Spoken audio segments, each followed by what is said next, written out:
Minule avaldas eile mulje, et ilma nüüd mingit poolt siin võtmata siiski ühe noore naise sõnad. Me kahjuks ei saanud teda video peale, ta oli nii häbelik, et ta jooksis sinna ära nurga taha ja ta ütles nii, et ma olen 10 aastat pidanud ootama, et sünnitada laps.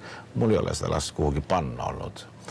Nii et ma arvan, et selle noore naise see üks lause, mida ta kahjuks ei öelnud meile otse siin videos, see ütles ühe väga tähtsa asja ära.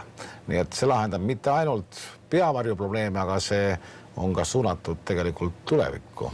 See on inimeste turvalisuse küsimus, sest ikkagi peamine, mis inimesel selles elus on, see on tema kodu, see on tema korter või maja, kus ta elab ja kui see küsimus on inimese jaoks lahendatud, siis kindlasti ta tunneb ennast palju julgemalt siin maailmas.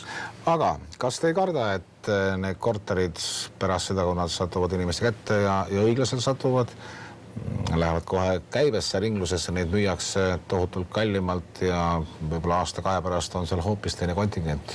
Me peaksime uurima, et kuidas on lood nende korteritega, mis kollaste kaardite eest erastati, palju neist maha müüdi ja palju inimesed neis elavad. Kas kõik elavad ikka veel seal? Ma arvan, et kõik ei ela, aga ma usun, et väga paljud elavad ja ma tooksin juurde siin ühe asja. Palju on räägitud sellest, et kui Saviliiva projekt oli, siis et pärast seda kõik need majad müüdi kohe maha, et linna käest saadi odavamalt kätte ja hiljem müüdi kallimalt, aga ma palusin täna kontrollida, et kuna tegu on hoonestusõiguse võõrandamisega, siis tegelikult neid maju ei saa edasi müüa ilma linnapoolse loata ja mulle kinnitati, et mitte ükski inimene Saviliivalt ei ole linnavalitsuselt taotlenud seda luba, et oma maja maha müüa, et oma majast lahti saada, mis tähendab seda, et neid pahatahtlikke juttusid ka ei maksa iga kord väga tõsiselt võtta. Kindlasti varem või hiljem mõni neist paneb muidugi oma maja müüki, aga see on niimoodi kõigi asjadega.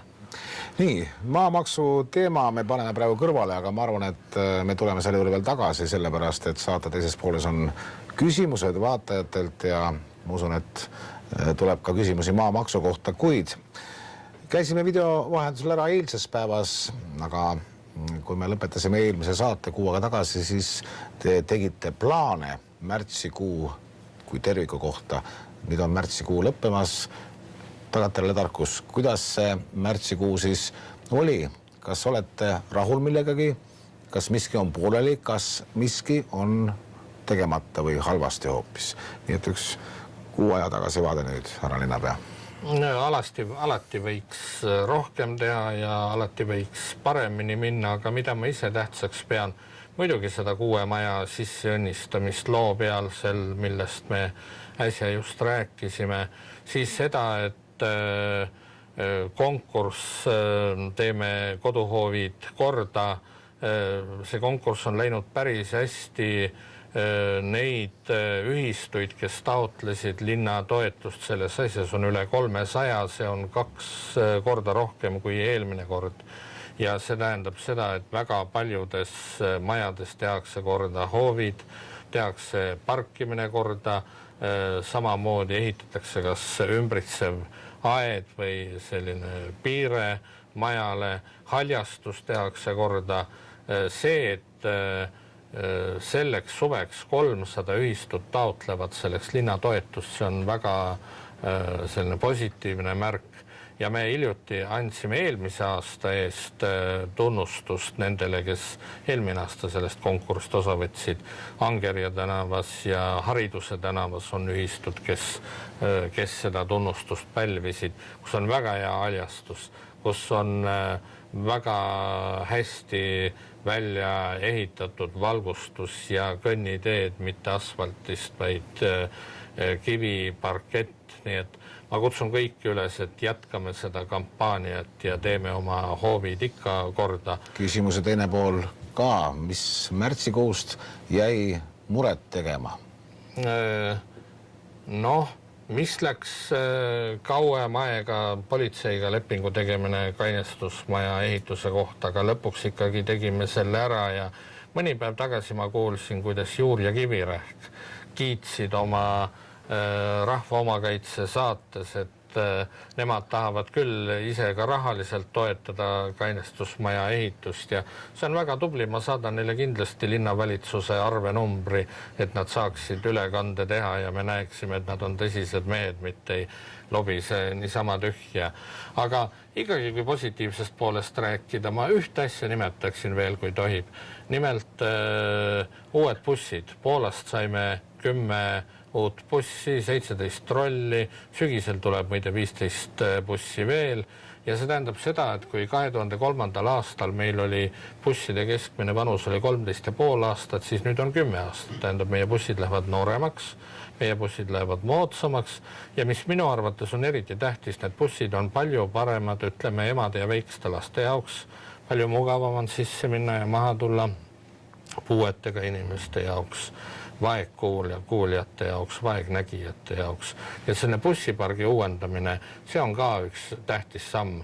Aga muidugi, mis meie plaanid täiesti samal ajal segamini lõi, muidugi see oli see lumesadu ja... Lumeni me veel jõuame, see on nüüd kõige valusam teema, aga kuna ma pean hoolima meie vaatajatest, kes ootavad nähtavasti seda saate kõige magusamat hetke, kui saavad hakata helistama, siis me läheme saatega edasi. Ja teine meie suurem teema on maamaks. See on nüüd nädalaid kütnud ja andnud toitu meie ajakirjanikele. No vaatame, mida inimesed sellest arvavad. Öelge ühte asja, palju teie maksate maamaksu? Vaata, maamaksu ma maksan tõesti seekord palju. Ma sain toetust, kogu aeg sain.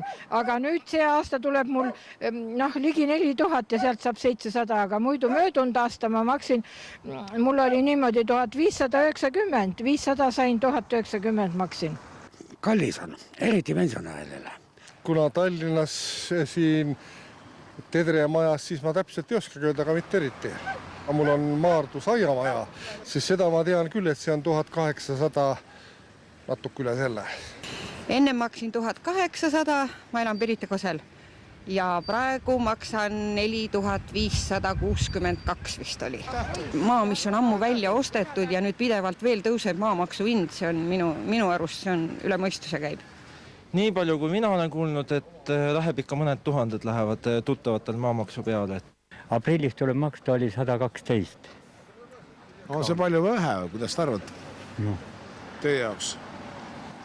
Ma ei tea öelda seda. No, kui võtta teie sissetulekud ja nüüd see maamaks palju siis... Hakkan ikka nõudma, et nüüd 60 krooni oleks. Kui pannakse niimoodi, Natuke see vähem kui 6000 krooni. Ja võrreldes nüüd selle rahaga, mis te siit välja saite, on seda palju või vähe? Ei, sellest rahast ei saa veel maksu makstud. Ja aga teie enda isikliku eelarvega võrreldes? No ühe sõnaga, mis sel pensionäril on siis? No ma ei tea, mis tal on. Mis teil on? Ja, vähem ikka.